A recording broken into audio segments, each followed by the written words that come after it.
इतना जैसे मैंने बोला कि आप कौन हो, ये क्या बुक है, ये किससे रिलेटेड है, मुझे पता तो चले, क्यों दिख रही है मुझे। वैसे ही वो बुक तुरंत देखी ऐसे थी और ऐसे फोल्ड हो गई और ऐसे फोल्ड होना ऐसे सीधे वो खड़ी हो गई। तो सीधे जब खड़ी हुई तो उस पर एकदम गोल्डन कलर का सामने बड़े से अक्षरों में लिखा था पवित्र बाइबल। गोल्डन कलर, ब्लैक पे कवर पे गोल्डन कलर दूर से दिखता है, रिफ्लेक्ट होता है।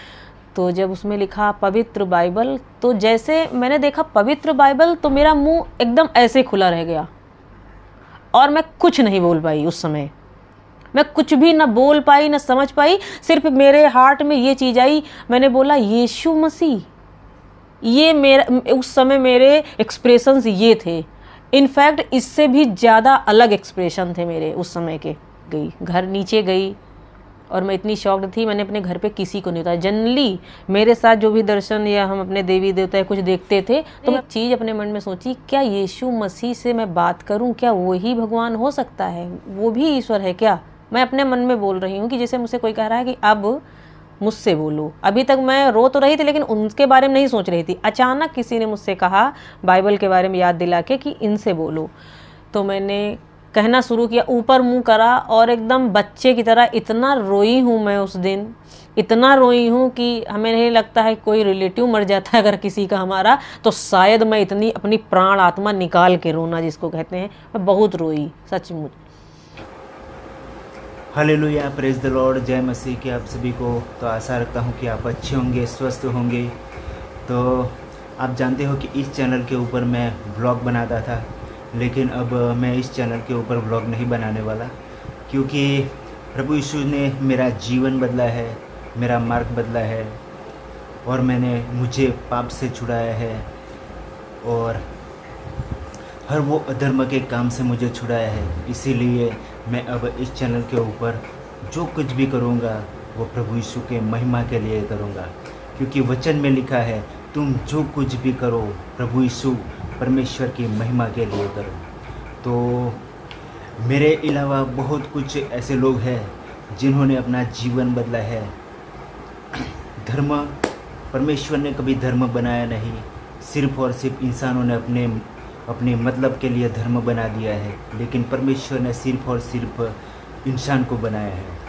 और जो सच्चे परमेश्वर को जान जाता है वो पाप छोड़ देता है और जितने भी अधर्म वो काम करता है वो सब छोड़ देता है और प्रभु सच्चे परमेश्वर जो प्रभु यीशु मसीह है उसके पीछे वो चलते हैं। तो इसी को देखते हुए आज इस चैनल के ऊपर हम अब गवाहियाँ देखेंगे कि जितने लोगों के जीवन के अंदर काम किया है प्रभु यीशु मसीह ने, जिनका जीवन बदला है, उनकी गवाहियाँ हम इस चैनल के ऊपर हम देखने वाले हैं। तो बने रहो मेरे साथ और वीडियो अच्छा लगे तो लाइक, कमेंट, शेयर और सब्सक्राइब ज़रूर करें। और आपको भी निवेदन है कि आप ऐसी कोई भी परेशानी में है, अपना बोझ लिए घूमते हो, कुछ भी है, आपको परेशानी है, टेंशन है, बीमार है, आप कुछ भी हो, तो आप प्रभु यीशु मसीह के पीछे आइए, उसको अपनाइए, अपने उद्धारकर्ता के रूप में उसको अपनाइए। तो जो कोई भी प्रभु यीशु मसीह को अपना उद्धारकर्ता ग्रहण करता है उसके जीवन में से सारी परेशानियाँ, सारी टेंशन, कुछ भी हो, रोग हो, कुछ भी हो, वो प्रभु यीशु मसीह ने अपने आप में ऊपर ले लिया है और वो हमारे लिए, हमारे पापों के लिए वो क्रूस के ऊपर मर गया और हमें उद्धार दिया, अनंत जीवन दिया। और जिन्होंने उसको ग्रहण किया उसको परमेश्वर ने अपने संतान होने का अधिकार दिया है और अनंत जीवन दिया है। तो आप भी अगर किसी भी बोझ के तले दबे हुए हो, कोई भी कर्जा हो, कुछ भी हो, तो प्रभु यीशु मसीह के पास आए, वो आपको अनंत जीवन देगा और छुटकारा देगा। तो ज़्यादा देर न करते हुए आज हम वो एक गवाही देखेंगे जो एक लखनऊ की लड़की है जिनका नाम है नीतू त्रिवेदी। तो उनका हम ये टेस्टमनी देखेंगे कि उसके जीवन के अंदर परमेश्वर कैसे काम किया और उनका जीवन किस तरह से बदला, वो हम देखने वाले हैं। तो बने रहो मेरे साथ, क्योंकि परमेश्वर कहता है, प्रभु यीशु का मसीह का वचन कहता है कि मार्ग, सत्य और जीवन सिर्फ और सिर्फ प्रभु यीशु मसीह है। सिर्फ उनके ही द्वारा हम उद्धार पाते हैं, उनके ही द्वारा हमें जीवन मिलता है, और वो भी अनंत जीवन। तो ज़्यादा देर न करते हुए हम वीडियो देखते हैं। तो वीडियो अच्छा लगे तो लाइक, कमेंट, शेयर और सब्सक्राइब ज़रूर कर लेगा। चलो चलते हैं वीडियो की ओर।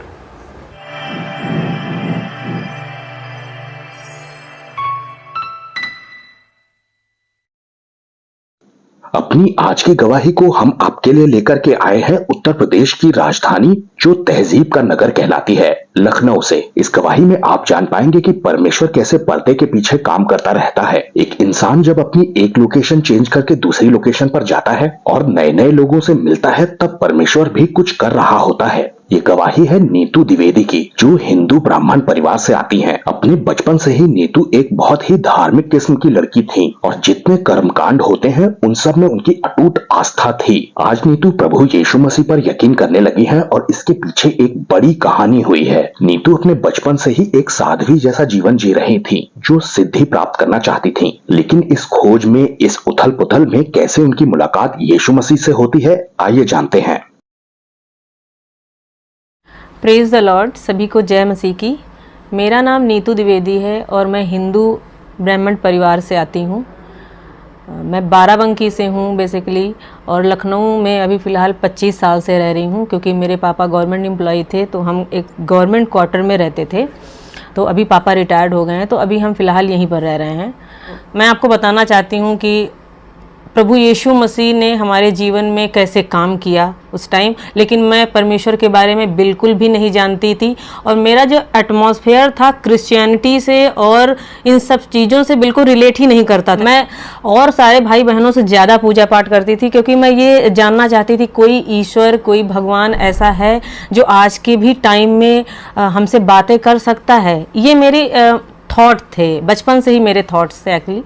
तो उसी को मैं देखते हुए पली बढ़ी और बड़ी हो गई। देन चलते टाइम ऐसा बीतता गया, तो एक समय की बात है, ये 2008 की बात है। मैं पापा के साथ ग्रेजुएशन करने के लिए लखनऊ में सेटल हुई, और अभी हमारी फैमिली, मम्मी और हमारे भाई बहन बाराबंकी में रहते थे। तो एक दिन क्या हुआ कि पापा हमारे गांव चले गए, जैसे कि हफ्ते में 2 बार जाया करते थे। तो हमारे बगल में एक अंकल और आंटी रहते थे, तो मुझे तो कुछ भी पता नहीं था।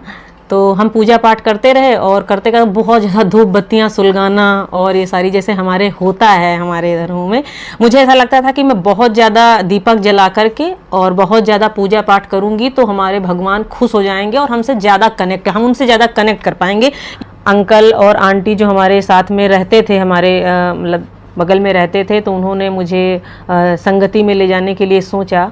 तो मैं जब वहाँ पर गई तो वहाँ पर उन्होंने प्रचार करना शुरू कर दिया। वहाँ पर जो फीमेल्स थी, कुछ जेंट्स थे, उन्होंने कहा यीशु ही परमेश्वर है, यीशु ही खुदा, ऐसे करके वो लोग बोल रहे थे।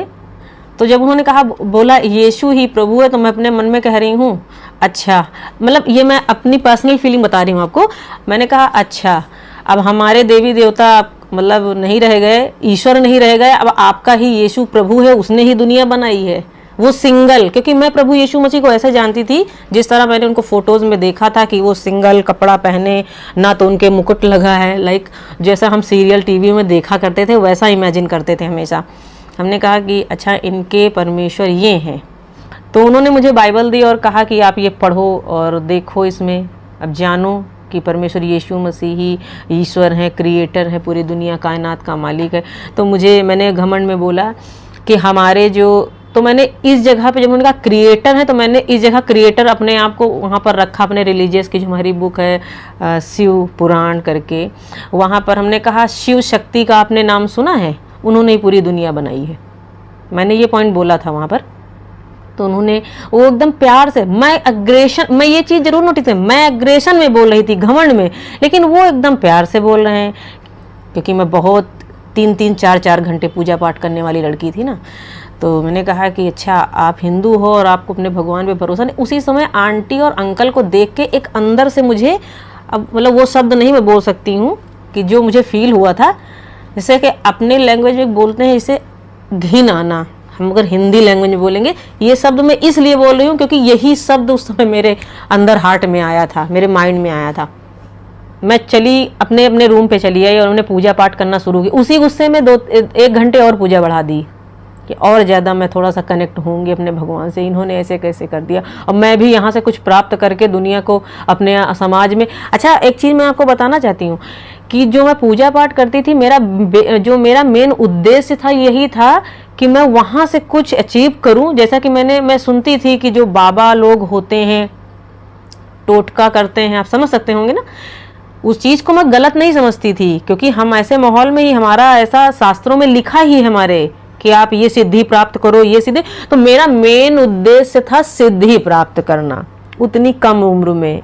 क्योंकि मैं अगर अपने बारे में बताऊँ, मैं ऐसी लड़की थी, मुझे कोई भी किसी चीज़ में बहला फुसला नहीं सकता था। शुरू से ही मेरा माइंड ऐसा था और आज भी वैसा ही है। मम्मी पापा ये कहा करते थे तुम इतनी ज़्यादा पूजा पाठ क्यों करती हो, क्योंकि आजकल के समाज में जो लड़के और लड़कियां हैं वो इतना ज़्यादा भक्ति और ये सब नहीं करते हैं जो तुम करती हो। तो मैं मम्मी पापा से कुछ नहीं कह सकती, लेकिन अगल बगल वाले लोग बोलते थे तो मैं उनसे कह देती थी कि मुझे अच्छा लगता है, मुझे ज़्यादा बाहरी माहौल में रहना नहीं पसंद है, मुझे थोड़ा ध्यान करना, मेडिटेशन करना, मंत्र जाप करना, रुद्राक्ष की माला, ये वो जितना सब कुछ धारण करना, ये सब कुछ किया करती थी, मैं सब कुछ करती थी। और मैं आपको बताऊं, इतनी धूप बत्ती सुलगाती थी कि पूरा कमरा जब तक पूरे धुएं से, यानी हम दिखना ना बंद हो जाए और सामने वाले जो फोटो रखे हुए मूर्तियां वो दिखनी ना बंद हो जाए जब तक, तब तक हमको आनंद नहीं आता था। इतना खोए हुए थे, आप समझ सकते हैं मेरी इस बात से कि हम कितने खोए हुए थे। 24 घंटे के मेरे 10 घंटे तो पूजा पाठ में ही जाते थे। अगर हम 2-2 ढाई घंटे निकाल के रखें तो ऐसे निकाल था। पढ़ाई लिखाई में भी कम मन लगने लगा था। आप देखिए, पहले जब मैंने कॉलेज में एडमिशन लिया था उस समय मेरी पूजा स्टार्ट हो गई थी और मेरा पापा कहते थे कॉलेज नहीं गई, तो मैं जस्ट इसीलिए नहीं जाती थी क्योंकि मैं 3 टाइम पूजा करने लगी थी, क्योंकि मैं दोपहर में कॉलेज जाऊंगी तो कहाँ कर पाऊंगी। पूजा के चक्कर में सुबह, दोपहर और शाम और रात 3-3, 4-4। आंटी ने एक बात बोलती थी कि आप जब लाइफ में कभी आगे बढ़ोगे, जाओगे, तो एक शब्द मुझे उनके आज भी याद आते हैं और मैं कभी ये चीज़ सोचती हूँ कि आंटी मिले तो उनका एक बार धन्यवाद करूँ, क्योंकि मुझे पता चल गया है कि क्या चीज़ है। तो उन्होंने बोला था कि आप, परमेश्वर से मैं प्रार्थना करूँगी कि आपको ज़रूर वो दिखाएं, क्योंकि आप ही प्रभु हैं। तो इस तरह उन्होंने मुझसे बोला था, तो मैंने एकदम हल्के में लिया, एकदम समझ रहे जैसा कैजुअल में हम लोग लेते हैं। उन्होंने कहा चलिए हम देखते हैं बाद में, अभी फ़िलहाल के लिए हम इस मूड में नहीं थे कि हम आपकी बातें सुने। वो मुझे फर्जी की बातें लगती थी। तो हमारा लाइफ ऐसे चलती चली गई। और इसके पहले मैं आपको बताऊं, हमारे पिताजी, हम उनका एटमॉस्फेयर ऐसा था ऑफिस का कि शाम को ड्रिंक वगैरह कर लेते थे, तो इस वजह से लड़ाई झगड़ा नॉर्मल सी बात है, जिनके घर में ड्रिंक होती बहुत करते थे। तो लड़ाई, अब मैं घर में बड़ी बहन हूँ और मेरी 2 बहनें और छोटी हैं और 2 भाई हैं। बहनों में मैं सबसे बड़ी हूँ, तो अब हमारी जिम्मेदारी भी बनती है कि कैसा माहौल है उसको हैंडल करना, ये सारी चीज़ें थी। मम्मी मेरी बहुत सीधी, पापा भी मेरे सीधे हैं, लेकिन पीने के बाद कोई सीधा नहीं रहता है। इतना खौफ बन रखा था कि हमारी मम्मी ये बात शाम के समय ज़रूर डेली मुझसे बोलती थी कि अब आ रहे होंगे, अभी लड़ाई झगड़ा करेंगे। आप सोच सकते हैं कि उनको मानसिक शांति नहीं थी। खाने पीने का सुख, चैन, आराम सब कुछ था, बहुत सब कुछ बढ़िया था, बस एक चीज़ नहीं थी, घर में शांति नहीं थी। ये 2019 लास्ट की बात है, ये तब तक बिल्कुल ऐसे ही चलता रहा। लेकिन जब 2020 लगा तो फरवरी में क्या हुआ कि एक दिन मैं छत पे अकेले बैठी हुई थी और मैं रो रही थी, मैं सोच रही थी, क्योंकि मैं पूजा पाठ बहुत ज़्यादा करती थी, तो रो रही थी तो सिर्फ भगवान को ही सोच के रो रही थी। मेरा रोने का मतलब यही था कि मैं उनके बारे में नहीं सोचती थी कि वो ड्रिंक करके लड़ाई झगड़ा क्यों करते हैं या ये सारी की चीज़ें। मैं सिर्फ इसलिए मुझे परेशानी होती थी कि मैं इतना पूजा पाठ करती हूँ, क्या मेरे कोई, हमारे हिंदू में बताते हैं कि पिछले जन्म के कर्म, ये बताते हैं ना। तो इंसान अगर कुछ नहीं भी गलत करता है तब भी वो माइंड में डाला गया है कि तुम्हारे प्रारब्ध होगा, तुम्हारा प्रारब्ध होगा, ऐसे बोलते हैं। तो मैंने कहा मेरा भी कुछ पिछला जन्म रहा होगा, क्योंकि मैं इस जन्म को तो अच्छे से जान रही हूँ ना कि मेरा इस जन्म में क्या है, मैं कैसे रह रही हूँ। इसके बावजूद मैं कुछ गलत नहीं करती थी, तब भी मैं कहती थी कुछ हमको लगता है कुछ पिछले जन्म का खराब हमने किया है, इस वजह से ऐसा हो रखा है माहौल में। यही समझाती गई अपने आप को। मेरे एक बड़े भाई हैं जो बोल और सुन नहीं पाते थे, तो मैं चाहती थी कि मैं ऐसा कुछ प्राप्त कर लूं भगवान से कि उनको लेकर के मैं अपने आप ही करके कुछ मतलब उनको वो ठीक हो जाएं, ऐसा मेरा मानना था, ऐसी सिद्धि मैं प्राप्त कर लूं। मैंने YouTube पे एक वीडियो देखा एक कानपुर के एक फेमस बाबा जी हैं कि वो तंत्र मंत्र ये सारी चीज़ें करते हैं और काफ़ी फेमस बाबा जी हैं वो। तो जनरली जैसे सब लोग जाते हैं जिनकी जहाँ मन्नत पूरी होती है, तो मैंने भी देखा, हमने कहा एक बार मैं भी जाकर देखती हूँ, शायद मेरा भाई ठीक हो जाए। ऐसा क्योंकि यूट्यूब में मैंने देख रखा था किसी का कुछ ठीक हो रहा है, ये ऐसा उसमें दिखा रहे थे, लेकिन हमने कहा वहाँ जाने के बाद पता चलेगा। 2020 में फरवरी में मैं गई और मुझे अच्छे से याद है, मैं 6 फरवरी के दिन कानपुर गई थी और आप समझते कानपुर देहात लगता है वो, और बहुत ज़्यादा ठंडी थी वहाँ, कड़ाके की ठंड थी, बहुत ज़्यादा ठंड थी। मैं 7-8 दिन के लिए गई थी क्योंकि फ़ोन पे बात हो चुकी थी, उनके यहाँ का पूरा ऐसा सिस्टमेटिक उन्होंने अपना सिस्टम तैयार ही कर रखा था कि 6 से 7 दिन से कम नहीं लगेंगे, तो हम 8 दिन का टाइम लेकर गए थे उनके यहाँ। तो जब मैं गए, जब हम सब सारे लोग वहाँ पर गए, तो मेरी छोटी वाली सिस्टर थी, मेरा बड़ा वाला भाई था और मैं थी, गए तो वहाँ रात में हम रुके और उसके नेक्स्ट डे से चढ़ावा चढ़ाना ये सारी चीज़ें हमने करी। उसके बाद में बाबा जी से मिलना भी तो था अपॉइंटमेंट लेकर, तो पैसे वैसे भी लगते थे, तो मैंने कहा कि, और ऐसा था कि 200 रुपये का अगर आप टिकट उनका अपना कुछ चार्ज था, अगर लोगे तो आपको 4-5 दिन में टाइम मिलेगा उनका। अगर आप 1000 रुपये का लोगे तो आपको 72 घंटे में मिला सकते हैं। आप अगर 2500 5000 ज़्यादा से ज़्यादा आप जितने दे सको वो अटेंडम भी मिल सकते हैं, ऐसा सीन था। मैं वहाँ जब गई तो मैंने ऐसा पाया, वहाँ पर काउंटर भी देखे कि कहाँ पर क्या क्या हो रहा है क्या नहीं। तो रात में पहुँची थी, रात बिताई, और एक मेन पॉइंट आपको बताना चाहूँगी कि जब मैं रात में वहाँ लेटी थी तो उसी समय रात में 12-1 बजे के करीब पायलों की छनछनाहट बड़ी तेज़ हम उनके मंदिर से, क्योंकि मैं जहाँ लेटी थी होटल में सामने मंदिर था, 3-4 मंदिर बने हुए थे, सामने से मंदिर से कोई लेडीज पायल पहन के चल के आ रही थी, खूब तेज दौड़ के आई, और आते ही आते जहाँ जैसे मैं यहाँ पर बैठी हूँ तो 10 कदम की दूरी पर रुक गई आवाज़, क्योंकि हमें पता चलता है ना कि ये आवाज़ कहाँ तक आई है, कहाँ से रुक गई है। मेरी सिस्टर डर गई, उसने भी सुना, अच्छा मेरा वहम हो सकता है, मेरी सिस्टर साथ में थी, उनका वहम तो नहीं हो सकता है, और जो वहाँ पर 3-4 बैठे थे वो भी शॉक्ड हो गए, ऐसे ऐसे देखने लगे अगल बगल करके। तो रात का माहौल था, हम अनजान थे, कोई हम एक दूसरे को जानते तो है नहीं। तो मैंने सोचा ये कौन है, तो मैंने सोचा माता जी होंगी, क्योंकि हम मंदिर में है ना, तो भूत प्रेत का कोई सवाल ही नहीं उठता। तो हमने कहा माता जी होंगी, क्योंकि सामने वो माता जी का मंदिर था। माता जी तो थी, माता जी जब आ गई सामने तो उसी रात में हमारे बुखार क्यों चढ़ाया, जिस रात में हम गए थे माता जी खुश होके आ गई, माता जी ने दर्शन दे दिया, सब कुछ कर दिया, माता जी ने बुखार भी चढ़ा दिया। उसी रात में मेरे एकदम जाड़ा लग के, बहुत ठंडी का मौसम तो था ही, इतनी कोई रजाई भी नहीं थी कि मैं 3-4 रजाइयाँ ओढ़ लूँ तब भी मेरी ठंडी न जाए, मैं कांपती रही वहीं पर। और मेरी सिस्टर किसी तरह इंतज़ाम करके इधर उधर से उसने मुझे उड़ाया, क्योंकि फ़र्स्ट टाइम गई थी ना मैं, उड़ाया। और मैं सुबह जब उठी तो मेरी हालत ख़राब, मेरा मुंह एकदम लाल और आँखें, ऐसा लग रहा है मैं 4-5 दिन से सोई नहीं हूँ। अचानक हुआ सबको, वही आवाज़ आने के बाद में, जब तक गई थी तब तक ठीक था। ठंडी इतनी ज़्यादा, और मुझे 5 बजे सुबह उठना है, नहाना है, और 5 बजे ही हवन करना है। सारे लोग हवन करते थे। और मैं आपको बता दूं कि जो उनकी पर किट थी, एक किट की जो उनकी कीमत थी वो 3500 रुपये थी। ये 2020 की बात है।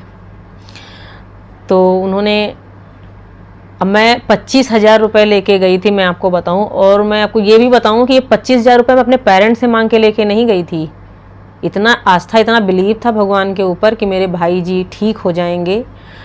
मैंने अपनी गोल्ड की चेन गिरवी रखी थी कि मैं लेकर जाऊंगी, क्योंकि वो भगवान है और मेरी सुनेगा और इनको मैं ठीक करके लाऊंगी। इतना आप समझ सकते हैं कि मैं अपनी बहन खुद की अपनी चेन रख रही है, ना कि मम्मी की, ना कि पापा की, घर की ज्वेलरी नहीं, अपनी पर्सनल। इतना मुझे बिलीव था, मैं अपने बिलीव पे लेके गई थी। वहाँ पर कमांड थी ये कि आप 1 घंटे उस हवन के सामने ज़रूर बैठोगे। जब तक वो हवन जलता रहेगा, लकड़ियाँ जलती रहेंगी, आप हिल नहीं सकते हो वहाँ से। 1 घंटे बैठना पड़ेगा आपको। तो मुझे थोड़ा सा अनकंफर्टेबल लगा कि जनरली हम तो अपना घर में कर लेते थे, करके ख़त्म कर देते थे। वहाँ हमको बैठना जब तक वो राख ना बन जाए पूरी। ऐसा था कि वो राख बननी चाहिए, राख उठाकर आप अपने किसी भी चीज़ में लगाओ बरकत के लिए, आप समझ सकते हो, कुछ ऐसा था वहाँ पर। तो मैंने भी उसको वैसे ही किया। मैं बैठी थी, मुझे बड़ा तकलीफ़ हुई वहाँ पर, क्योंकि मेरी तबीयत नहीं सही थी और मॉर्निंग का समय था, तो मैं करती रही। तो एक दिन मैंने क्या, मेरी तबीयत ज़्यादा ख़राब थी, मैं सुबह नहीं उठ पाई, मैंने शाम को कर लिया। तो शाम को ऐसा था कि आप बहुत ज़्यादा अगर ख़राब खस्ता हालत में हो तब आपको शाम को मिलेगा करने के लिए हवन, वरना आपको मॉर्निंग में करना पड़े। तो एक दिन मैंने शाम को किया, तो मुझे रोका गया कि आप मॉर्निंग में ही करो, अगर आपके भाई की ऐसी ऐसी कंडीशन है तो उससे ज़्यादा आपको फ़ायदा मिलेगा। तो मैंने कहा ठीक है, मैं पहली बार आई हूँ, मैं इतना ज़्यादा पूरा आप समझ लीजिए इतनी मेहनत मैंने वहाँ करी है अपने शरीर के साथ में भी, वहाँ के एटमॉस्फेयर को झेल के मैंने 6 या 7 दिन वहाँ लगाए। और 6-7 दिन के लगाने के बाद बराबर किट लेकर पैसे लगा लगा के हवन करती रही। तो जब 6 दिन पूरे हो गए मेरे और 2 हवन मुझे अब घर पे करना है, तो उसका पैसा मैंने उनको दिया, टोकन दिया, उन्होंने किट दे दी मुझे, मैंने रख लिया उसको अपने बैग में। अब समय आया बाबा जी से मिलने के लिए हमने, और उस दिन मैं सुबह से, मुझे रात भर नींद नहीं आई, इतनी खुशी थी मैं, क्योंकि आज मेरे भाई ठीक हो जाएंगे और दरबार लगेगा, बाबा जी बैठेंगे और सब सही हो जाएगा। बाबा जी ने दरबार सुबह से ही लगा दिया, लेकिन मेरा जो समय आया वो रात में 1:45 बजे के करीब मेरा समय आया। और दरबार के सारे लोग अपना काम करा करके, जो छोटी मोटी बीमारियां, बुखार, ये सब कोई टेढ़ा है, कोई कैसा है, ये सारी चीज़ें मैं वहाँ देखा करती थी। वो ठीक ठाक पता नहीं क्या करते थे। मैंने किसी को तो तत्काल चलते हुए या स्टंट सही होते तो नहीं देखा, क्योंकि वो ये बात कहते थे कि 8 हवन करोगे, असर उसका धीरे धीरे होगा, ऐसे बोल के वो सबको कहते थे कि आप आते रहना और हर अमावस्या आप आते रहो यहाँ पर। तो मैं रात में बैठी और रात में बैठने के बाद बाबा जी आए, सामने बैठे और उनके बगल में सोफे पे एक 13 से 14 साल की लड़की बैठाई जाती थी। तो उसको माता जी के रूप में मतलब देखा जाता था, जैसा वहाँ दरबार का नियम था, मैं वो बता रही हूँ। और बाबा जी तो शिव जी के रूप में बैठते थे, ऐसा था। तो उनकी प्रार्थना, जो आरती सब शुरू हो गई, उनकी जो मंदिरों में होता है वो सारी चीज़ें शुरू हो गई। और शुरू होने के बाद में उन्होंने क्या किया कि रात में जब मेरा नाम बुलाया ना, तो मैं गई और मैं इतनी खुश थी उस समय, इतनी खुश थी कि मैं बता ही नहीं सकती। मुझे लगा आज ही सब कुछ, सब पूरा स्वर्ग धरती पे उतर आएगा, ऐसा वाला मतलब मेरी खुशी थी, ऐसी वाली। और मैं अपने भाई का मैंने हाथ पकड़ा और हाथ पकड़ने के बाद बाबा के चरणों के सामने गई बैठी। वहाँ पर बाबा जी सोफे पे विराजमान थे। तो उन्होंने मुझसे पूछा कि क्या नाम है आपके भाई का। मैंने कहा सुनील द्विवेदी नाम है। तो उन्होंने कहा कितने साल के हैं। मैंने कहा अभी इनकी 36-37 साल की अप्रॉक्स एज है। तो उनके पास इतनी बड़ी स्टील की बांसुरी कह लो या कुछ भी कह लो, गोल गोल सी थी, लंबी सी छड़ी टाइप की थी। तो उसमें मतलब वो एक सुराग जैसा था, लंबा लंबा ऐसा था।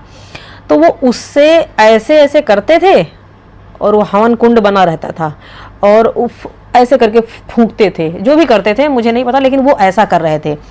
तो उसी से आँख बंद करके ऐसे ऐसे करे। उसके बाद में उन्होंने मुझसे बोला टाइम ज़्यादा हो गया है। अब देखिए, मैंने तो पूरा अपना मन बना रखा है, क्योंकि मैं आपके सहारे नहीं आई हूँ। मैं ये चीज़ सोच रही थी, मैं जो मंदिर पीछे है, जो मूर्तियाँ रखी हैं जिन पे मैं बिलीव करती हूँ, जो मेरे भगवान हैं, मैं उनके सहारे आई थी। लेकिन माध्यम तो यही थे।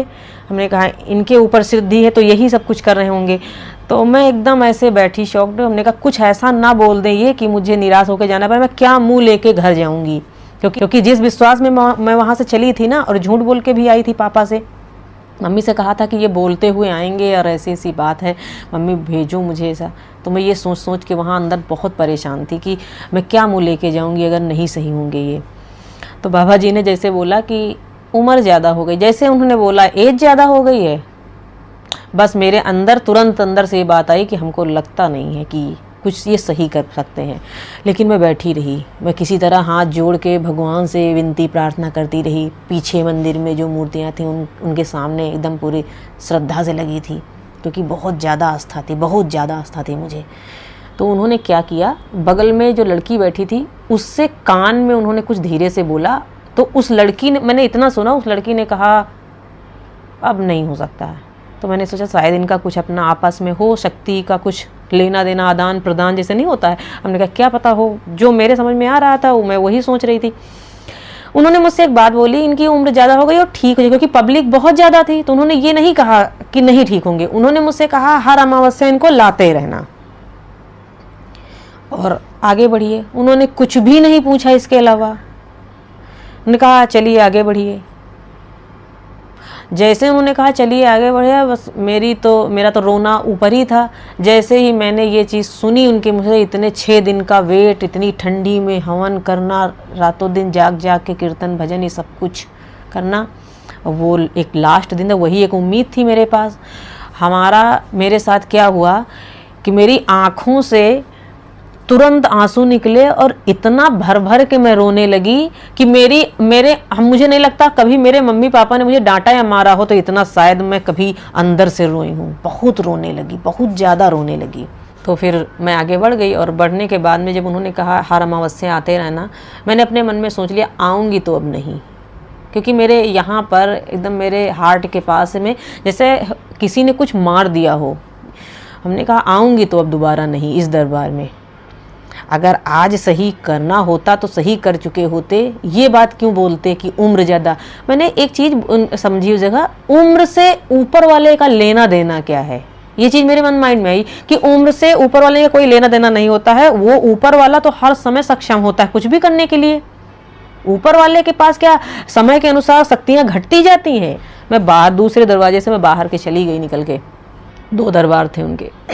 दूसरे दरबार जहाँ मैं लेटी हुई थी वहाँ पर जाते जाते मेरे घुटने, उसी मंदिर की बात बता रही हूँ, जाते जाते दूसरे दरबार मेरे घुटने एकदम जवाब दे गए, ढीले पड़ गए। मेरी ये एज और मेरी घुटने वहाँ जवाब दे गए। क्या हो रहा था मुझे नहीं पता, और मेरी टांगें कांपने लगी और मैं उस दूसरे दरबार तक नहीं जा पा रही थी वहाँ पर। तो मैंने अपनी सिस्टर से कहा एक काम करो, मैं वहाँ नहीं जा, क्योंकि मैं काँप रही थी। समझ सकते हो, इतना कोई विश्वास में रहा हो, टूट गया हो, उसकी क्या कंडीशन है। मेरी वो कंडीशन थी कि मेरे अंदर का जो विश्वास, मेरा जो श्रद्धा में जो जिनको मैंने मेन अपने जीवन में समझ रखा था ना, वो निकल के बाहर कहीं चला गया, जैसे को किसी ने कुछ खींच के फेंक दिया हो, मेरे अंदर कुछ बचा नहीं। फिर इस तरह से मैं वहाँ से दरबार से निकल के अपने घर आ गई। और घर आने के बाद में मैं लोगों से अपने घर में किसी से नज़रें नहीं मिला पा रही थी, क्योंकि बहुत ज़्यादा शर्मिंदगी फील हो रही थी, क्योंकि जिस बिलीफ से मैं गई थी वो तो काम हुआ नहीं कुछ, और इस वजह से मेरा मन पूरी तरह से टूट चुका था। फिर एक दिन क्या हुआ कि कोरोना टाइम चल ही रहा था, फिर कोरोना आ गया।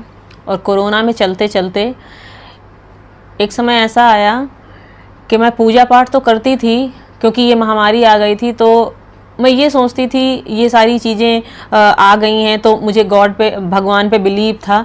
तो मैं सोचती थी चलो इन्होंने तो मेरा काम नहीं किया, लेकिन मैं सबकी सेफ्टी के पर्पज़ से घर में हवन और ये सारी चीज़ें मतलब करना है तो करती थी, क्योंकि इन्होंने मुझे नहीं अगर ऐसा कुछ दिया तो मैं तो करूँगी, क्योंकि इन्होंने मुझे बनाया है तो मैं कैसे छोड़ सकती हूँ। चलिए ठीक है, मेरे अंदर ही कमी थी, इस वजह से इन्होंने मुझे मतलब ये हेल्प नहीं की। ये मैं सोचती रही और मैं करती रही, लेकिन वो मन नहीं रहा जो पहले था। बस एक फॉर्मेलिटी थी, उसको मैं निभाया करती थी।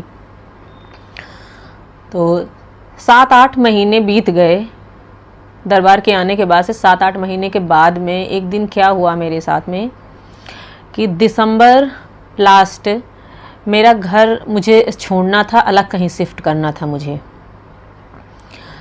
तो मैंने अलग शिफ्ट किया, और शिफ्ट करने के बाद में एक आंटी थी, वो ठाकुर थी, तो वो एक आश्रम से जुड़ी हुई थी। तो उन्होंने क्या किया कि उनके पास बहुत सारी रिलीजियस बुक थी उनके पास। आपको बता दूं कि नीतू ने एक बार फिर कोशिश की कि वो धार्मिक ग्रंथों में, पुस्तकों में रुचि दिखाना शुरू किया या फिर पढ़ना शुरू किया, तब फिर कुछ होता है इनकी जिंदगी में, और यहाँ से ये अद्भुत घटना शुरू होती है। मेरी ऐसी शुरू से मेरी ऐसी सोच थी कि मेरे पास भी मतलब कि काफ़ी अच्छी अच्छी रिलीजियस बुक हो, मैं पढूं, क्योंकि मेरे घर में तो थी रामायण, शिव पुराण और देवी सूक्तम, रात्रि सूक्तम, ये सारी चीज़ें थी, दुर्गा अर्गला, कीलक, कवच, ये सारी चीज़ें मैं किया करती थी। और मैं आपको बताऊँ ये सब कुछ संस्कृत में, हिंदी तो छोड़ दिए, संस्कृत में मुझे यहाँ कंठस्थ था। मैंने आंटी से परमिशन ली, उनके छत के ऊपर उन्होंने एक छोटा सा आश्रम मंदिर टाइप का छोटा सा बना रखा था, वहाँ उनकी बुक रखी थी। मेरे लिए बहुत अच्छी बात हो गई, मैंने कहा मैं पढ़ूँगी। मैं अंदर गई और मैंने बुक निकाली, श्रीमद् भागवत गीता मैंने निकाल ली वहाँ से। और निकालने के बाद उनसे हमने कहा आंटी ये मुझे आप दे दो और मैं इसको थोड़े दिन में ख़त्म करके मैं आपको वापस कर दूँ। उन्होंने कहा आप पढ़ो। आंटी बहुत मानती थी, तो मैंने पढ़ना शुरू कर दिया। और मैं डेली शाम को छत पे जाऊँ या दोपहर को छत पे जाऊँ तो चारपाई बैठ के पूरी वो रिलीजियस बुक, शिव पुराण, श्रीमद् भागवत गीता, ये सब निकाल के पढ़ा करती थी। और हवन कैसे करना है, ये यज्ञ करना है, उसमें सारी चीज़ें बताए गए हैं। कृष्ण जी ने अर्जुन से क्या कहा, अर्जुन जी ने कृष्ण से क्या पूछा, ये सारी चीज़ें, हम परमात्मा को कैसे प्राप्त कर सकते हैं। संस्कृत और हिंदी दोनों में वो अनुवाद था, पूरा मैं पढ़ा करती थी।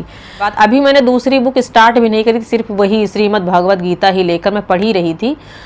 तो एक दिन क्या हुआ कि शाम के दिन मैं छत पे टहल रही थी अपने, ये मिड मार्च की बात है, आप ऐसे समझ लिए मिड मार्च की बात है।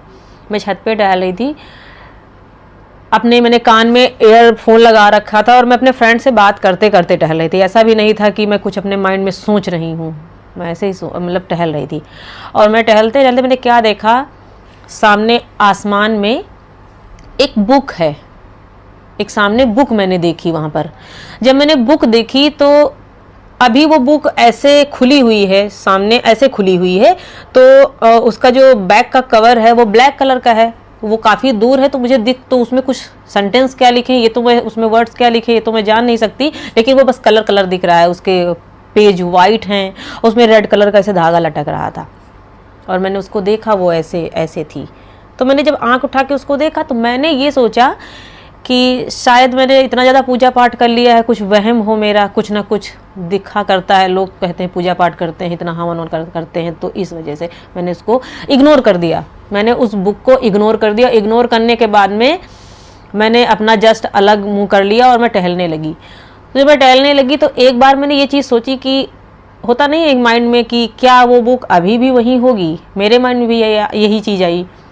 मैंने अपना फिर से फेस इधर किया तो देखा क्या कि वो बुक अभी भी वहीं वैसी ही पोजीशन में ऐसे ही रखी हुई है, उसमें अभी कोई एक्टिविटी नहीं थी, वो जस्ट ऐसे ही रखी हुई थी।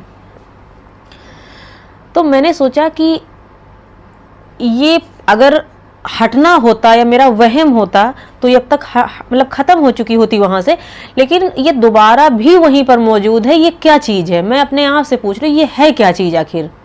मैंने कहा अच्छा कुछ भी है, आंखें बंद करी, हमने कहा कुछ भी है, मुझे थोड़ा सा आप इसके बारे में बताओ, मुझे दिखाओ, अगर कुछ भी आप दिखा रहे हो, कौन हो आप, मुझे जो भी दिखा रहे हो। हमने किसी का नाम नहीं लिया। तो जस्ट मैंने जब इतना जैसे मैंने बोला कि आप कौन हो, ये क्या बुक है, ये किससे रिलेटेड है, मुझे पता तो चले, क्यों दिख रही है मुझे, वैसे ही वो बुक तुरंत देखी ऐसे थी और ऐसे फोल्ड हो गई और ऐसे फोल्ड होना सीधे वो खड़ी हो गई। तो सीधे जब खड़ी हुई तो उस पर एकदम गोल्डन कलर का सामने बड़े से अक्षरों में लिखा था पवित्र Bible. Golden colour, black cover पे गोल्डन कलर दूर से दिखता है, रिफ्लेक्ट होता है। तो जब उसमें लिखा पवित्र बाइबल, तो जैसे मैंने देखा पवित्र बाइबल तो मेरा मुंह एकदम ऐसे खुला रह गया और मैं कुछ नहीं बोल पाई। उस समय मैं कुछ भी ना बोल पाई ना समझ पाई, सिर्फ मेरे हार्ट में ये चीज आई, मैंने बोला यीशु मसीह। ये मेरा उस समय मेरे एक्सप्रेशंस ये थे। इनफैक्ट इससे भी ज़्यादा अलग एक्सप्रेशन थे मेरे उस समय के। गई घर नीचे गई और मैं इतनी शॉक्ड थी, मैंने अपने घर पे किसी को नहीं बताया। जनरली मेरे साथ जो भी दर्शन या हम अपने देवी देवता कुछ देखते थे तो मैं अपने घर पे बताती थी। वो दर्शन मैंने अपने घर में किसी को नहीं बताया क्योंकि वो बिल्कुल डिफरेंट दर्शन था, क्योंकि इतना लड़ाई झगड़ा सब कुछ माहौल था। अगर ये चीज़ बता देती आप समझ सकते होंगे कि घर का क्या माहौल और हो सकता था, कि अभी क्या चल रहा है और अब तुम क्या लेकर आ गई हो। मैं शांत रही और मैंने किसी से कोई जिक्र नहीं किया। मेरे मन में आया कि मुझे बाइबल पढ़नी चाहिए। इतना ज़्यादा अंदर से मुझे किसी ने, जैसे कोई इनकरेज कर रहा है किसी चीज़ के लिए, बहुत ज़्यादा कोई बोल रहा है कि मंगाओ, जबकि मेरे पास ऑलरेडी बहुत सारी बुक थी। उसी के लिए इतना ज़्यादा क्यों मेरे अंदर से ऐसा हो रहा था कि मुझे कोई कह रहा है कि मंगाओ मंगाओ। तो मैंने जस्ट फ्लिपकार्ट पे सर्च किया, मैंने उसको तुरंत ऑर्डर किया और जब वो आई, अब मैं वेट भी नहीं कर पा रही। जो ये अमेज़ॉन और फ्लिपकार्ट जैसी बड़ी बड़ी कंपनियां हैं, हम 4 से 5 दिन में कम से कम लग जाते हैं। आपको पता होगा, आप ऑर्डर करते हैं अगर किसी भी चीज़ को, वो विदिन 24 आवर्स के बाद हमारे घर पे थी। और वो बाइबल ली हाथ में, उसको उलट पलट के इधर उधर देखने लगी। और मैं आपको बताऊं, लिटरली उसमें कुछ भी समझ में नहीं आया, मुझे एक भी शब्द समझ में नहीं आया, बस खाली इतनी खुशी थी मुझे। और उसको मैंने फोल्ड करा और जिस रैपर में आई थी, मैंने उस रैपर में उसको फोल्ड करके अपने कबर्ड में डाल दिया। और मेरे पापा मम्मी, हम सब लोग फैमिली में एक साथ बैठे हुए थे। तो मैंने आपको बताया ही था कि पापा हमारे थोड़ा ड्रिंक करते थे, तो मम्मी से वो मॉर्निंग में 10-11 बजे के करीब वो बहस करने लगे, लड़ाई झगड़ा होता गया। तो मैंने फिर उसमें बोल दिया पहले की तरह कि वो बोल रहे थे। तो इस तरह बहस बढ़ती गई और मेरे पिताजी ने मुझे कुछ ऐसी बात वहाँ पर बोल दी कि जो एक पिता होने के नाते उन्हें नहीं बोलना चाहिए था।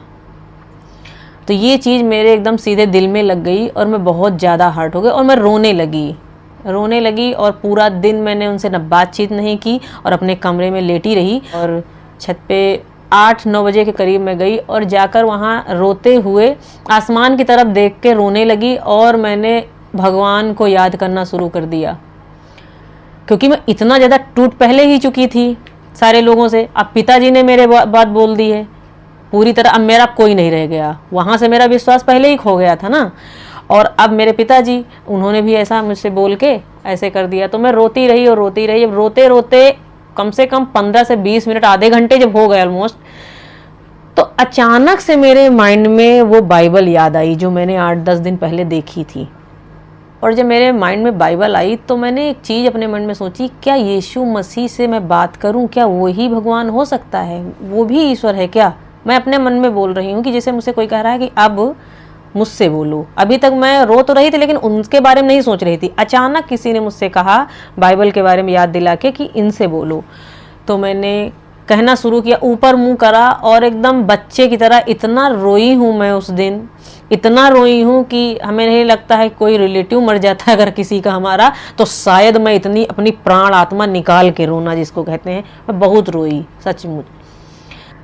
अचानक से मेरे मुंह से निकला कि यदि आप ही दुनिया के मालिक हैं, यही मेरे शब्द थे, यदि आपने ही इस पूरी संसार को आपने बनाया है, तो आप मुझे अपने आप को दिखाइए, मुझे दर्शन दीजिए।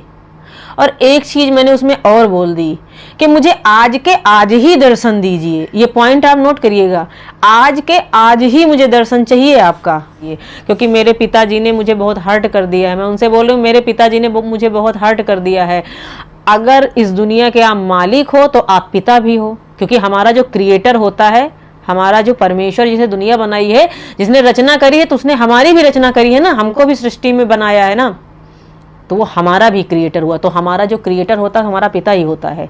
और मुझे अच्छे से याद है वो वेडनेसडे का दिन था और जब मैं रात में लेटी तो मेरी आंखें करेक्ट 4 बजे सुबह खुली, करेक्ट 4 बजे। देखिए मैं बोल के लेट गई, मुझे कुछ भी नहीं पता ऐसा कुछ हो सकता है, लेकिन मेरी आंखें खुली 4 बजे। और मेरी आंखें ऐसे खुली कि मेरी जो वॉल पे जो वॉच लगी थी, मैंने उसको ऐसे देखा जैसे किसी ने मेरे सिर को ऐसे घुमा के ऐसे दिखाया, और जस्ट फिर मुझे नींद आ गई। कि मैंने क्या देखा उस दर्शन में, उस सपने में मैंने क्या देखा कि एक बहुत बड़ी कलीसिया लगी हुई है। अब तो मैं उसको कलीसिया के नाम से जानती हूँ, उस समय नहीं जानती। तो मैंने कहा एक हॉल है, बहुत बड़ा हॉल है, बहुत सारे लोग बैठे हुए हैं वहाँ पर, सामने मंच है, बहुत सारे लोग बैठे हैं। एक बीच में एक लकड़ी का समझे से स्कूलों में हम बैठते थे वैसा एक सीट रखी हुई है। उस सीट पे एक आदमी बैठा हुआ है और काफ़ी दूरी पे बैठा हुआ है वो आदमी, लेकिन वो आदमी तो है, क्योंकि मैंने कभी देखा तो था नहीं प्रभु यीशु मसीह को। एक आदमी तो बैठा हुआ है, एकदम मनुष्य जैसा है, वो एकदम इंसानी शरीर है, ऐसा मैं देख रही हूँ। लेकिन इंसानी शरीर होने के बावजूद मैं दर्शन में क्या देख रही हूँ, ये बहुत ज़्यादा पवित्र है। नहीं, मैं ये दर्शन में देख पा रही हूँ कि इसके जैसा आसपास में सारे लोग तो हैं, लेकिन इसको कोई हम टच नहीं कर सकते, इसको हम बहुत जल्दी पकड़ नहीं सकते, क्योंकि वो आत्मा में पता चलता है ये प्रभु है, ये इंसान तो है लेकिन वो पवित्र है। ऐसा वो एक रिफ्लेक्ट आ रहा था उसके शरीर से, एकदम किरणें जैसे निकल रही थी। ऐसा वो मुझे पहली बार मैंने देखा और वो मुझे दिख रहे थे। और मैं नीचे बैठी हुई हूँ, वो सीधा आकर के मेरे पास आता है और अपना दाहिना हाथ अब मेरी तरफ ऐसे उसने बढ़ाया, तो मैं अपना मुंह नीचे करके उसको ऊपर तक, क्योंकि इतने लंबे थे ना वो, कि मैं उनको ऐसे करके देख रही हूँ। मैं एकदम छोटी सी वहाँ पर, वो मेरे सामने जब खड़े हुए तो 6-6.5 फीट की हाइट, और वाइट कलर का उन्होंने पूरा अपना बागा जैसा कपड़ा पहन रखा था, और रेड कलर का उन्होंने अपना कुछ, जैसे होता नहीं कि एक, हम अपने लैंग्वेज में बोले एक स्टॉल टाइप का, तो उनके ऊपर वो एक वस्त्र था लाल कलर का पड़ा हुआ था। तो उन्होंने मेरा हाथ पकड़ा और सीधा हाथ पकड़कर जिस बेंच से वो उठ के आए थे ना, जिस सीट से, उस पे मुझे लेकर के गए। और मैं आपको एक चीज़ बताना चाहती हूँ कि जब मैं रोकर परमेश्वर को बुला रही थी, तो मैंने 3 चीज़ें बोली थी परमेश्वर से कि यदि तू वाकई में दुनिया का परमेश्वर है, क्रिएटर है, तो मुझे आज दर्शन दे, और मुझे पिता के जैसे आकर मुझे गोदी में उठाओ, मुझे हक करो, क्योंकि जैसे पिता अपने बच्चों को उठाता है गोदी में। क्योंकि जो उस समय मैं फील कर रही थी, मैं बहुत रो रही थी, और मैंने उसको, परमेश्वर को पिता के जैसे बुलाया। हमने कहा मुझे गोदी लीजिए, और ऐसे करके आत्मा में तुरंत जान गई, और मैंने तुरंत बोला कि प्रभु यीशु मसीह, यही है प्रभु यीशु मसीह। पहली बार उनको देखा था ना, हमने कहा यही है प्रभु यीशु मसीह। ये कैसे दिखते हैं, क्योंकि हमने जो अपना देख रखा था वही जानते थे, लेकिन वो अलग थे, वो एकदम अलग अलग पवित्रताई, अलग ही उनका पूरा जो ऑरा होता है, एटमॉस्फेयर उस जगह का, जिसको उनके शरीर से पूरी जो कहते हैं किरणें निकल रही थी। ऐसा परमेश्वर मैंने पहली बार देखा, इतना पवित्र था। हाथ पकड़ते मुझे डर लग रहा था, लेकिन मैंने तो हाथ नहीं पकड़ा ना, उसने हाथ बढ़ाया था पकड़ने के लिए। मुझे लेकर गए वो बेंच पे, और मेरे कहे के अनुसार मैंने कहा था मुझे अपनी गोदी में लीजिए। जैसा जैसे मैंने कहा वैसा वैसा वो कैसे कर सकता है। उसने मुझे अपनी गोद में ऐसे लिटा लिया, और मैंने उसके गर्दन के पीछे ऐसे हाथ फंसा के, अपनी उंगलियां फंसा के, और उसका फेस मेरे सामने था, इतने दूरी पर था, और मैं उसको पकड़ के इतना रोई हूँ, जैसा कि मैंने कहा था 3-4 घंटे रोना चाहती हूँ। आप पिता हो मेरे, मुझे गोदी लीजिए। वो चीज़ आत्मा में दिखा भी रहा था और कर भी रहा था, और मैं देख भी रही थी, वो चीज़ महसूस भी कर रही थी। ये क्या हो रहा था मुझे समझ में नहीं आ रहा, लेकिन हो रहा था। ये सपना था, और ये उसी दिन का सपना था। ये भी है ना, सपना तो हम कई देखते हैं, किसी से भी रिलेटेड देखते हैं, लेकिन हम जिससे बात कर रहे हैं वही आ रहा है, जो हम कह रहे हैं वही कैसे कर रहा है, एग्जैक्टली वो कैसे कर रहा है।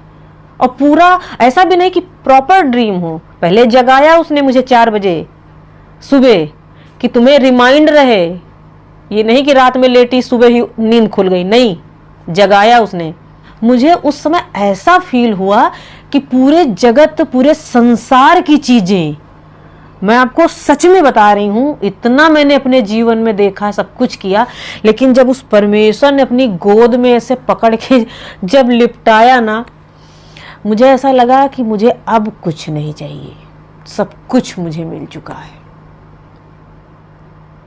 ये इतने सालों की तड़प, इतने सालों की जो खोज, जिस चीज़ के बारे में ढूंढती थी, वो प्रभु यीशु मसीह ने पूरी करी। यीशु मसीह ने ही पूरी करी। जब वो मुझे छोड़ करके, जब उन्होंने मुझे ऐसे उठाया और थोड़ा सा अलग बैठाया, क्योंकि अब जाने का समय हो रहा था, तो जैसे उन्होंने मुझे ऐसे हटाया ना, कि हाँ मैं पिता हूँ, तुम जैसे छोटे बच्चे को गोदी लेके उसको लाड दुलार करते हैं ना, हम लोग प्यार करते हैं, वैसे ही उसने किया मेरे साथ, सेम वैसे किया जो एक पिता करता है।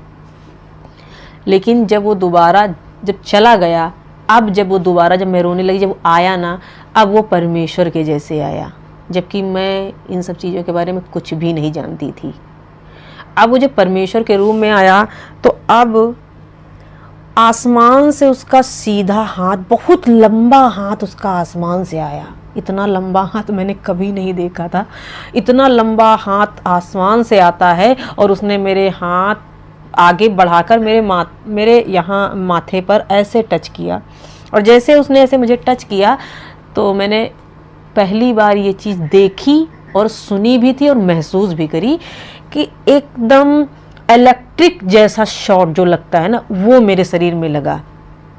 एकदम बिजली जैसे एक आसमान जब गरजता है तो हम एक बिजली की कड़कड़ाहट सुनते हैं ना, सेम वैसी उस समय वैसा मेरे साथ हो रहा था। एकदम से मुझे झटके पे झटके लग रहे थे। आप ऐसे समझो कि मैं अपनी आंखों से उस इलेक्ट्रिक शॉक को देख रही थी।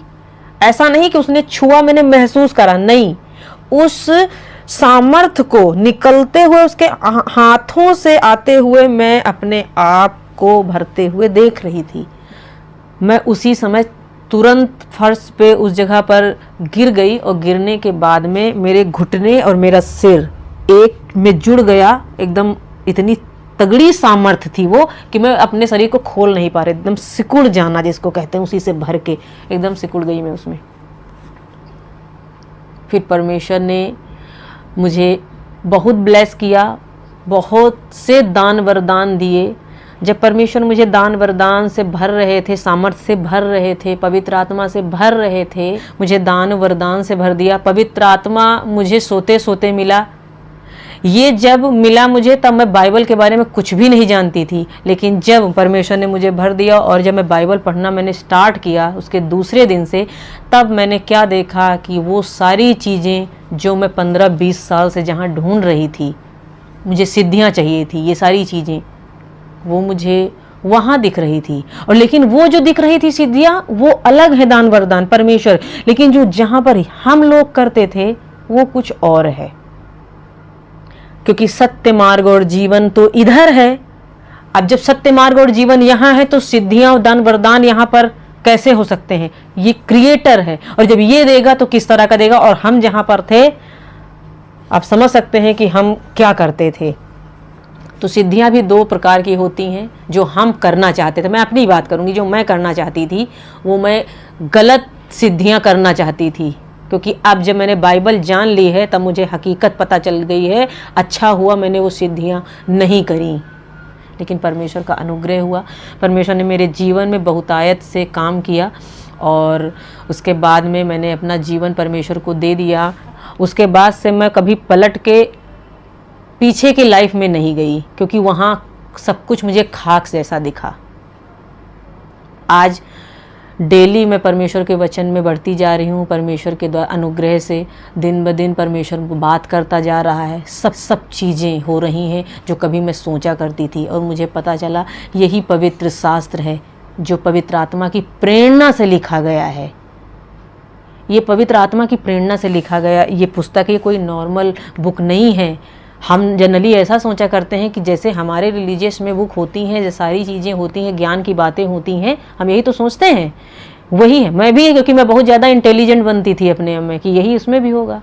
लेकिन जब परमेश्वर ने दिखाया कि नहीं, परमेश्वर डेली बात करता है, परमेश्वर वहाँ है, वही परमेश्वर है, वचन ही प्रभु यीशु मसीह है।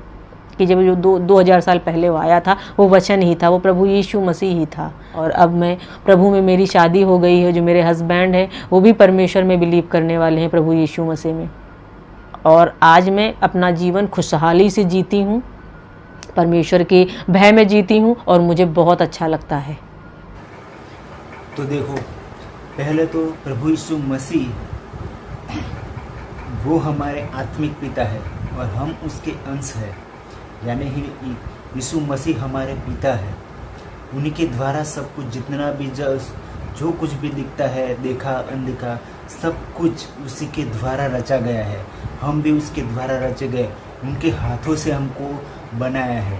इसलिए परमेश्वर प्रभु यीशु मसीह ही क्रिएटर है, और वही सत्य मार्ग और जीवन भी वही है, और प्रभु भी वही है। दूसरा कोई प्रभु इस दुनिया के अंदर है नहीं। सृष्टि का मालिक और सिर्फ प्रभु यीशु मसीह है। मैं भी पहले हिंदू था, लेकिन बाद में मुझे ये सत्य का ज्ञान हुआ और प्रभु यीशु मसीह ने मेरा जीवन बदला। उसके बाद में अभी मैंने सब कुछ, मैं भी पहले पूजा पाठ सब कुछ करता था, मंदिर में जाता था, पूजा पाठ करता था, सब कुछ करता था, लेकिन वो सब मैंने छोड़ दिया, वो सब मैंने डिस्ट्रॉय कर दिया, क्योंकि उसके अंदर कुछ है ही नहीं, वो जीवन है ही नहीं। जीवन सिर्फ और सिर्फ प्रभु यीशु मसीह है। तो आप जितना भी जल्दी हो सके, जितना जल्दी उसको एक्सेप्ट कर लो, वो स्वीकार कर लो, इतना ही आपके लिए और आपके परिवार के लिए अच्छा है। क्योंकि आप प्रभु यीशु मसीह ने कहा है कि मार्ग, सत्य और जीवन मैं ही हूँ। अगर आपको अच्छा जीवन चाहिए तो आपको सिर्फ और सिर्फ प्रभु यीशु मसीह के पास ही जाना चाहिए। मैं ऐसे ही नहीं बोल रहा हूँ, लेकिन देखो सत्य है वो सत्य है, सत्य को कोई भी झुठला नहीं सकता। आप चाहे कितनी भी कोशिश कर लो, सत्य वो सत्य है, सत्य के आगे कुछ भी नहीं है। आप स्टडी करो, कुछ भी देखो, यहाँ पर आप ढूंढो परमेश्वर कौन है, वो ढूंढो तो बाद में आपको मिल जाएगा कि परमेश्वर खुद ही वो देगा, जो मुझे ढूंढेगा मैं उसके पास आऊँगा। क्योंकि ढूंढने वाले को परमेश्वर मिलता है। तो आप ऐसा नहीं, मैं डायरेक्ट कहता हूँ कि आप प्रभु यीशु मसीह आप पहले ढूंढो। आप ढूंढोगे तो आपको पहले प्रभु यीशु मसीह ही मिलेंगे। ऐसे ये भी लड़की है ना, पहले प्रभु यीशु को मसीह को पहले जानती नहीं थी और बाद में उसको डायरेक्ट प्रार्थना किया ऊपर देखे और उसने प्रभु यीशु मसीह में वो बाइबल दिखाई और उसका जीवन के अंदर वो, क्योंकि वही सत्य है, जो सत्य है उसके पीछे भागो। ये सब जितने भी आप पूजा पाठ कर लोगे, जो भी आप कर लोगे, चाहे जितने भी 4 धाम कर लोगे, जितनी भी यात्राओं कर लोगे, उससे कुछ भी फ़ायदा नहीं होने वाला है। मैं सच कह रहा हूँ, उसमें आपके ये पॉइंट भी इतना भी फ़ायदा होने वाला नहीं है। वो आपकी जीवन बर्बाद हो जाएगा, कुछ भी नहीं मिलेगा। आप लेटते लेटते जाओगे, उलटते उलटते जाओगे, कुछ भी करोगे, कुछ उसमें से इतना भी फ़ायदा होने वाला नहीं है। जब तक आप प्रभु यीशु मसीह को नहीं जानोगे, जब तक आप यीशु मसीह को स्वीकार नहीं करोगे, तब तक आपके जीवन के अंदर दुख रहेगा रहेगा रहेगा और रहेगा। क्योंकि इन सब का मकसद ही ऐसा है, इंसानों को भटकाते रहने का। तो आप भटको मत और प्रभु यीशु मसीह को पहचानो, वो कौन है, कहाँ से, वो सत्य मार्ग और जीवन वही है। तो आप सबका वही मेरा निवेदन, क्योंकि मैं भी पहले वही करता था जो अभी आप कर रहे हैं। इसलिए प्रभु यीशु मसीह कभी धर्म बदलने के लिए है, वो अपना जीवन बदलता है। क्योंकि परमेश्वर ने धर्म बनाया ही नहीं है, धर्म यहाँ पर इंसानों ने बना दिया है अपने अपने फ़ायदे के लिए। यहाँ पर सब ने धर्म बना दिया है और सब लूटते हैं, कुछ भी नहीं, किसी का कुछ फ़ायदा है। इस लड़की ने भी बोला ना कि जो बाबा थे उसके वहाँ जाने का तो पहले 250 रुपया लगता है, फिर 500 रुपया, और एक 250 रुपया दोगे तो वो 1 हफ्ते के बाद मिलेंगे, वो 500 रुपया देगा तो 2 दिन में मिलेंगे, और 5000 दोगे कि 2500 दोगे तो वो तुरंत आपको कनेक्ट करवा देगा वो भगवान से। ये सब एक फालतू बनाने वाली ये वो आपको सिर्फ बुद्धू बनाते हैं और आप बनते हो। क्योंकि ये बाबा सब अपने फ़ायदे के लिए जो कुछ भी करते हैं वो अपने फ़ायदे के लिए ही करते हैं। परमेश्वर को किसी भी पैसे की वैसे की कुछ भी ज़रूरत नहीं है। परमेश्वर को आप जैसे भी आप पुकारोगे वो तुरंत आपका हाथ थाम लेगा और तुरंत आपको जो भी आपको क्योंकि वो हमारा पिता है। अगर आप पिता के पास से कुछ भी मांगोगे, चलो आप यहाँ के जो बायोलॉजी पिता है हमारे, हम पिता कहते हैं उसको, इसके पास हम कुछ भी मांगते हैं तो कैसे हमको दे देता है? थोड़ा बहुत इधर उधर बातें करेगा, लेकिन फिर भी वो हमको हमारी जो ज़रूरियात की चीज़ है वो तुरंत हमको ला के दे देगा। वो ऐसा बोलेगा कि तुम मेरे लिए इतना काम कर, चल इतना यहाँ से चलते जाओ और वहाँ से इतना पूरा घूम के आओ, उसके बाद में मैं तुझे दूँगा। ऐसा बोलते हैं? नहीं बोलते हैं ना। इसी तरह से ये सब बाबा लोग हैं, वो सब आपको ठग रहे, बेवकूफ़ बना रहे, और वो आप करके इतना आप घूमोगे, पूरा घूम के आओ, यात्रा करो और उसके बाद में आपको वो भगवान मिलेंगे, और ऐसा कुछ भी नहीं है।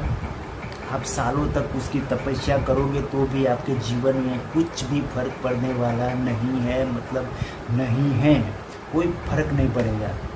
मैं लिख के दे देता हूँ, फर्क नहीं पड़ेगा कुछ भी जब तक, क्योंकि परमेश्वर प्रभु यीशु मसीह हमारे पिता है। आप जब भी पुकारोगे वो आपके सामने आके खड़े हो जाएंगे, क्योंकि वो इतने दयालु है, कृपालु है, परमेश्वर है। पिता कोई भी स्वार्थ बगैर का हमको प्यार करता है। देखो हमसे कुछ मांगता नहीं है, क्योंकि परमेश्वर का वचन कहता है मैं बलिदान नहीं लेकिन दया चाहता हूँ। वो आपको ऐसा नहीं कहे कि इतना पैदल चल के आ, उसके बाद में मैं आपको मिलूँगा, ऐसा वो नहीं बोलेंगे। वो जैसे भी आप पुकारोगे तुरंत वो आपके सामने खड़ा हो जाएगा। ऐसा है हमारा परमेश्वर प्रभु यीशु मसीह। जब भी हम पुकारते हैं तुरंत भी हमारा जवाब देते हैं, हमको दिलासा देते हैं। तो ऐसा है हमारा परमेश्वर। यानी कि हम सबका सारी सृष्टि, सारी कायनात, सारे ब्रह्मांड, सारे जगत को रचने वाला सिर्फ और सिर्फ प्रभु यीशु मसीह ही है, वही है। क्योंकि परमेश्वर ने जगत से ऐसा प्रेम किया ताकि अपना एकलौता पुत्र दे दिया, ताकि जो कोई उस पर विश्वास करे वो नाश ना हो परंतु अनंत जीवन पाए। क्योंकि अनंत जीवन सिर्फ और सिर्फ प्रभु यीशु मसीह है। इसीलिए मैं आपसे निवेदन करता हूँ कि सत्य का शोध करो, सत्य, झूठ के पीछे मत भागो। देखो बाइबल के अंदर कहा है कि अंधे को दौड़ेगा, दोनों खड्डे में गिरेंगे। देखो जो सत्य होगा, जो निष्पाप होगा, जो किसी को कि कोई भी जीवन के अंदर पाप नहीं किया, वही आपको जो सत्य मार्ग के ऊपर पीछे ले जाएगा। अगर वो झूठ है, पूरी ऐसा कि वो पाप के अंदर फंसा रहेगा, व्यभिचार करता रहेगा, झूठ बोलता रहेगा, वो आपको सही रास्ते पे कभी नहीं ले जाएगा। सत्य रास्ते पर आपको सिर्फ और सिर्फ वही ले जाएगा जो सिर्फ निष्कलंक है, निष्पाप है। और प्रभु यीशु मसीह ही निष्पाप है, निष्कलंक है, शुद्ध है, पवित्र है। वही आपको सच्चा मार्ग दिखाएगा। आप उनका हाथ थाम लो। अगर आपको जीवन के अंदर सच्चा परमेश्वर चाहिए तो उस मार्ग को ढूंढो, प्रभु यीशु मसीह को ढूंढो, उसको जानो, पहचानो, उसको प्रेम करो, तो भी आपके जीवन बदल है। जैसा मेरा बदला है, इन लड़की का बदला है, और न जाने कितने लोगों का जीवन प्रभु यीशु ने बदल दिया है। ये दिन भर हम गाली देते रहते हैं, वो हमारा कोई ऐसा हमारा नेचर है ही नहीं। गाली देना, क्रोध करना या निंदा करना, ये सब हमारे नेचर है नहीं। तो आशा करता हूँ कि आपको कुछ समझ में आए। क्योंकि नहीं हो तो बाइबल पढ़े और बाइबल के अंदर सत्य को ढूंढे, सत्य को जाने और बाइबल को पढ़े। क्योंकि बाइबल जीवित परमेश्वर का वचन है। तो इस लड़की के अंदर हमने देखा कि कैसे उनका जीवन बदला और किस तरह से वो पूजा पाठ करती थी और किस तरह से वो प्रभु यीशु मसीह को जाना। तो यही थी आज की गवाही। तो मिलते हैं कल दूसरी कोई ऐसी गवाही, अद्भुत गवाही लेके आएंगे और हम देखेंगे और कितने लोगों का जीवन बदला है हम देखेंगे। तो बने रहो मेरे साथ, और वीडियो अच्छा लगे तो लाइक, कमेंट और शेयर और सब्सक्राइब जरूर कर लें। क्योंकि इस चैनल के अंदर अब हम बहुत सारी ऐसी गवाहियाँ देखने वाले हैं, आगे भी देखेंगे। तो बने रहो मेरे साथ। तो मिलते हैं नेक्स्ट वीडियो में। तब तक के लिए आपको जय मसीह की, और विश्वास में बने रहो, प्रभु में बने रहो और जीवन को जियो। क्योंकि प्रभु में सदा आनंदित रहना ही हमारा कर्तव्य है। तो गॉड ब्लेस यू आप सभी को। मिलते हैं नेक्स्ट वीडियो में। बाय।